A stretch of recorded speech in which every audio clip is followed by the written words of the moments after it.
Hey guys, welcome to another episode of D20 Sundays. How's it going? Today's episode is on villains. A lot of people get hung up on their villains when they're writing a campaign. Oh, hey guys. When they're writing the villain for their campaign. And the reason being is that... why are you looking at my pants? The reason people get hung up on villains is because they think about an overall story villain, and then they try and write a campaign about it, and it ends up being difficult because you're writing for one villain, and it either ends up way shorter than you intended, or lacking in some aspects. And that is why we have henchmen.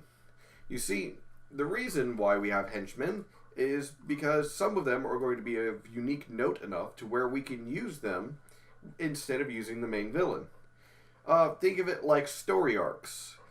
We have an arc dealing with this one villain. We beat him finally. We find out that he's not the main villain, that he's just a henchman. He's, under the thrall or under the command of someone else. So we have to find out who that is. So then the next arc is us trying to find out more of who he was serving, who gave him the orders to attack that town, who gave him the orders to kidnap the princess.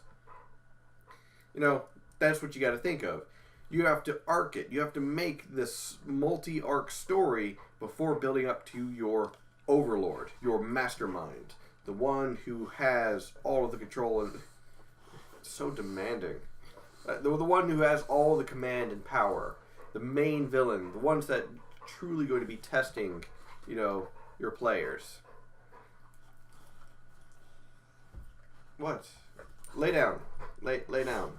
Thank you. They are like 70% of the reason why recordings don't get done sometimes. Because they just come in here and they like slobber all over me, and then I can't pay attention to one because the other gets super jealous. Anyways, where was I? Alright, your villain. You want your villain to be big, grandiose, and powerful, but you never want them to be truly revealed until the last arc. You don't want the main villain to be revealed until then. The reason being is that way it keeps your players guessing as to who the real villain is. Sure, they might figure out, oh, this guy's a villain and we could beat him. Yeah, but then you find out, oh, he's just a henchman. He was a minion of the real villain. So who was above this guy? Have it to where they either fight through the tears of the henchmen, like, they beat the first one. He's like a null commander or something, he's really tough, really strong, but you find out he's, raiding villages and all that in order to gather, negative, like, death energy or something to give to the person above him who's gathering it in order to create, something for the person above him, and so on and so forth until you get to the final boss or the final villain, the overlord, the mastermind of it all. And it turns out he was gathering it all to create some great construct of undeath. And that's how you do like a tier story. You one step at a time. You essentially work your way up the ladder of villains. Sort of like Rise of the Rune Lords for the Pathfinder game. It's a very fun adventure path, but it starts out where you're essentially dealing with goblins, and then a house that's like filled with negative energies and unholiness, and it's like then you find out more and more, and you find out it was all because of this cult, and okay, then we deal with the cult, but we find out that they were actually working for someone else, and then it's kind of like that. That is a kind of ladder growth to your main villain. Your main villain is waiting for them at the end, but to get to him, they have to cut their way through this essentially ladder of lesser villains. Well, not really lesser. Each of them is like powerful in their own right, but they're really serving the purpose of building up to your main villain. Another thing that you could do is more of like a sectional villain kind of thing. It's like you have, imagine like a big map, and not a map. Imagine you have a big center circle, okay? That center circle is your main villain. And then you've got all these lines going out to these smaller circles, and those are the henchmen. In order to weaken the big main villain enough to where you can take him on, and also to gather enough strength to take him on, you have to eliminate all these other little circles. So doing so, you make it better for yourself because one, your players are able to get stronger. Two, they're able to discover more of the world that you've planned out. And three, it lets them know more about who they're going against. It's a little different the fact that they know who their villain is through the whole thing. Like, they know that wizard in the tower in the far distance is actually an evil necromancer, and he's the main villain, but we can't get to him because he's just too damn strong. So we're going to have to take out all of his soldiers around him.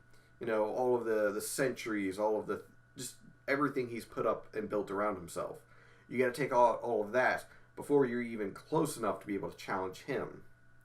Or perhaps, the little circles are like seals, and you have to break each seal in order to get access to the palace and fight the evil demon that's sealed within. Those are the two main ways that I see of writing your villains and writing a story. It's, you have a ladder approach where they, beat one guy and they find out, okay, this guy wasn't the head guy, but he was still pretty nasty, so there's someone stronger than him. We got to deal with him.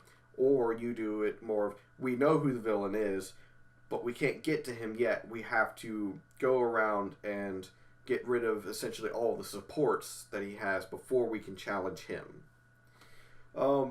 And that's very important as well because it gives you more time to think out, the true motives of your main villain. What are his motives? What are his feelings in regards to certain things, and what drives him to be the way he is? And I personally like the latter approach because it makes your players realize, okay, there's more to this world than we initially thought. We thought we were just dealing with a small problem. This problem is getting bigger quickly.